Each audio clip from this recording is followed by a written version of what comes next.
So hello friends, welcome back to my YouTube channel. I know after long time I'm going to upload my videos cause कुछ health issue हो गए थे और साथ ही साथ मेरा प्रिपरेशन भी चल रहा है, सो टाइम नहीं मिल पाता है। लेकिन आप लोग भी परिवार हो तो आप लोगों के साथ कनेक्टेड रहना भी एक बहुत बड़ी जिम्मेदारी बन जाती है, क्योंकि जो भी मेरा प्रिपरेशन चल रहा है, जो भी चीज़ें मैं अपलोड करती हूँ, उससे फीडबैक जो मिलता है उससे मुझे बहुत ज़्यादा मोटिवेशन मिलता है। तो वो चीज़ें हैं। अब जो भी वीडियो है वो कंटिन्यू मैं डालती रहूँगी।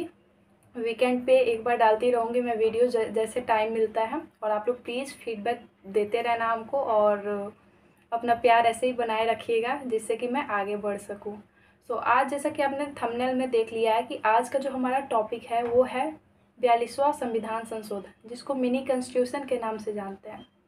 तो मिनी कॉन्स्टिट्यूशन नाम पड़ जाना ऐसे ही नाम इसका नहीं पड़ गया, इसके पीछे कुछ रीज़न होगा।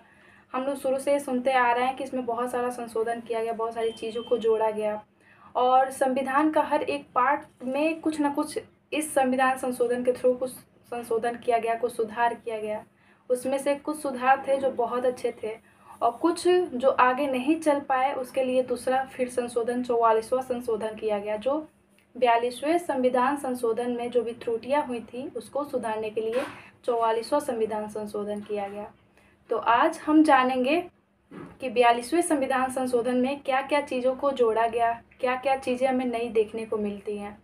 क्योंकि जब भी हम प्रीवियस ईयर क्वेश्चंस उठाते हैं तो देखते हैं कि बहुत बार ये क्वेश्चन रिपीट किया है, बहुत बार ये देखा जाता है कि 42वें संविधान संशोधन से बहुत सारी चीज़ें आई हुई हैं।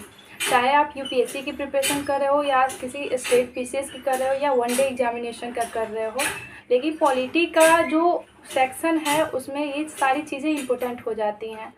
तो इसीलिए मैंने सोचा कि पहले 42वें संविधान संशोधन के बारे में जान लें और धीरे धीरे करके मैं सारी चीज़ें जो भी पॉलिटी से इम्पोर्टेंट टॉपिक है उसको लेके आऊँगी और हिस्ट्री भी कवर कराऊँगी। तो चलिए स्टार्ट करते हैं वीडियो को। अगर बात करें 42वें संविधान संशोधन की, तो उससे पहले संविधान दिवस के बारे में जान लें कि जो हमारा संविधान है वो 26 नवंबर 1949 को बन के तैयार हुआ। जैसा कि हमें पता है कि इसको बनने में 2 वर्ष 11 माह 18 दिन लगे और उसके बाद से ये हमारा संविधान बना।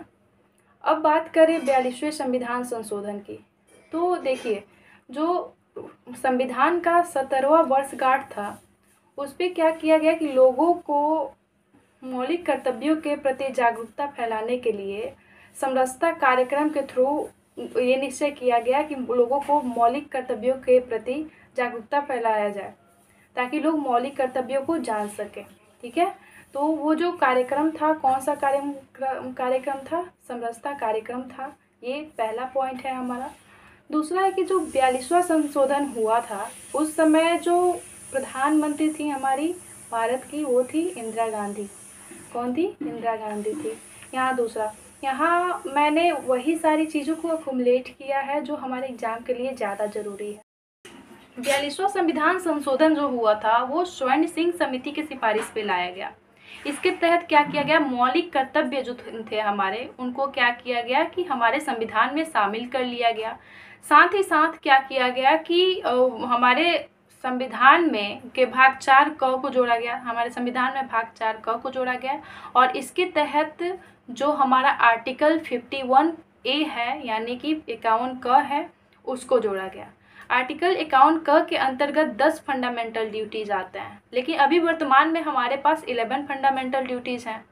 तो ये जो 11th नंबर का फंडामेंटल ड्यूटीज़ है वो 86th कॉन्स्टिट्यूशन अमेंडमेंट में आया था, यानी कि 86वां संविधान संशोधन 86th अमेंडमेंट जो हुआ था 2003 में, उसमें आया था हमारा 11th नंबर का फंडामेंटल ड्यूटीज़।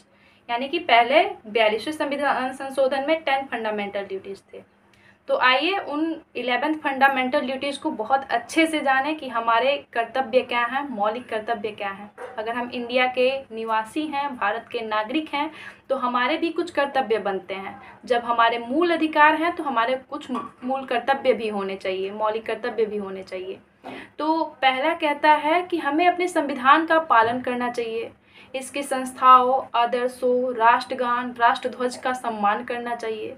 साथ ही साथ कह रहा है कि स्वतंत्रता के लिए राष्ट्रीय आंदोलन को प्रेरित करने वाले जो भी आदर्श हैं उनको हमें हृदय में संजोए रखना चाहिए तथा उसका जो भी है सम्मान करना चाहिए।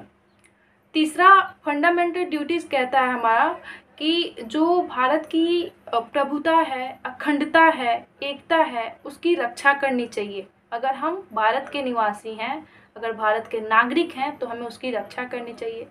चौथा अमेंडमेंट कहता है और चौथा मौलिक कर्तव्य हमारा कहता है कि हमें अपने देश की रक्षा करनी चाहिए, हमें अपने देश की रक्षा करनी। पांचवा फंडामेंटल ड्यूटी हमारा ये कहता है कि भारत के सभी लोगों के बीच समरसता और भ्रातृत्व की भावना का निर्माण हो, अगर हम भारत के नागरिक हैं तो। छठा हमारा फंडामेंटल ड्यूटी ये कहता है कि भारत की सामूहिक संस्कृति की जो गौरवशाली परंपरा है सभी लोग उसको समझें तथा उसका निर्माण करें, उसका विकास करें। सातवां फंडामेंटल ड्यूटी हमारा ये कहता है कि हमें अपने पर्यावरण की रक्षा करनी होगी, ये हमारा मौलिक कर्तव्य है। साथ ही साथ आठवां हमारा फंडामेंटल ड्यूटी ये कहता है कि वैज्ञानिक दृष्टिकोण और ज्ञानार्जन की भावना का विकास हो, जिससे कि हमारे देश का विकास हो सके। नौवां फंडामेंटल ड्यूटी हमारा कहता है कि हमें क्या करना है, तो पब्लिक प्रॉपर्टी जो है हमारी उसकी रक्षा करनी है। हमारे जो भी पब्लिक प्रॉपर्टी है यानी कि आप कह सकते हैं कि सार्वजनिक जो भी संपत्ति है उसको बर्बाद न करके उसकी हम। 10वां संविधान संशोधन हमारा ये कहता है कि जो व्यक्तिगत और सामूहिक गतिविधियों के हर क्षेत्र में उत्कर्ष की ओर बढ़ने का प्रयास करना। ये रहा हमारा 10 फंडामेंटल ड्यूटीज जो 42वें संविधान संशोधन में जोड़ा गया था। और 11th नंबर का जो है 86th अमेंडमेंट में जोड़ा गया था वो ये था कि 6 से 14 वर्ष के बच्चों के लिए शिक्षा को अनिवार्य कर देना। ये रहा हमारा फंडामेंटल ड्यूटीज। लेकिन इसके अलावा भी 42वें संविधान संशोधन में कुछ और भी चेंजेस थे जो हमें देखने को मिले। वो ये था कि भारत की जो हमारी प्रस्तावना है उसमें 3 नए वर्ड्स को जोड़े गए। वो कौन कौन से नए वर्ड्स थे, तो समाजवादी, पंथ निरपेक्ष और था एकता एवं अखंडता। ये 3 नए वर्ड्स थे जिनको हम देखते हैं 42वें संविधान संशोधन में जोड़ा गया। इसके अलावा क्या किया गया कि भारत संविधान संशोधन की जो न्यायिक प्रक्रिया है उसको बाहर करके क्या किया गया, उसके जगह पे डीपीएसपी को व्यापक बनाया गया। डीपीएसपी जिसे हम कहते हैं राज्य का नीति निर्देशक सिद्धांत जिसको कहते हैं, उसको क्या किया गया, व्यापक बनाया गया। साथ ही साथ राष्ट्रपति को मंत्री परिषद की सलाह मानने के लिए बाध्य कर दिया गया इसी 42वें संविधान संशोधन के थ्रू। इसके अलावा शिक्षा, वन्य जीव संरक्षण, उच्चतम और उच्च न्यायालय के संगठन से संबंधित विषयों को राज्य सूची से समवर्ती सूची में स्थानांतरित कर दिया गया। तो ये था हमारा 42वें संविधान संशोधन में होने वाला जो भी इम्पोर्टेंट चेंज था वो था कि क्या क्या चेंजेस 42वें संविधान संशोधन में हुआ। और ये बहुत बार क्वेश्चन पूछा भी है एग्जाम में, तो एक बार फिर से उसको रिकॉल कर लेते हैं। पहला तो था हमारा मौलिक कर्तव्य को शामिल किया गया भाग 4 क के आर्टिकल जो 51 का है उसमें 10 फंडामेंटल ड्यूटीज़ आए। फिर साथ ही साथ मैंने ये भी बता दिया कि 86th अमेंडमेंट में 11th नंबर का फंडामेंटल ड्यूटीज़ को जोड़ा गया। उसके बाद प्रस्तावना में 3 नए वर्ड्स आए।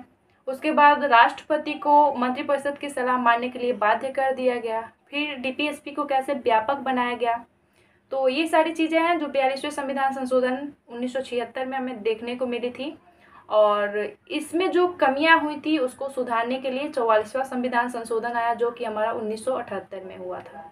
तो आई होप कि ये बहुत छोटा वीडियो है और छोटे वीडियो में जो भी 42वें संविधान संशोधन से रिलेटेड क्वेश्चंस बन सकते थे मैंने उसमें इंक्लूड किया है। आई होप वो आप लोगों को इस वीडियो और में बहुत मज़ा आया होगा और ये वीडियो बहुत पसंद आई होगी।